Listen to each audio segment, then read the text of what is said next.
ഒരിക്കൽ ഒരു പേഷ്യൻ്റ് ഇവിടെ വന്നു.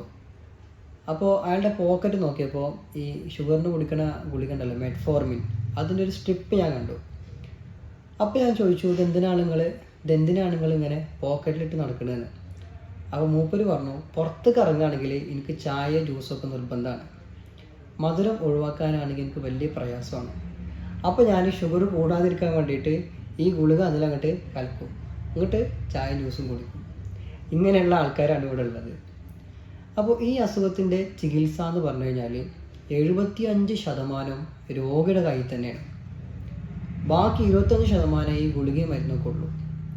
ഈ അസുഖം എങ്ങനെയാണ് വന്നത്? നമ്മുടെ ശീലങ്ങൾ കൊണ്ട്, ശരിക്കും പറഞ്ഞാൽ നമ്മുടെ ദുശീലങ്ങൾ കൊണ്ട് വന്ന അസുഖമാണ്.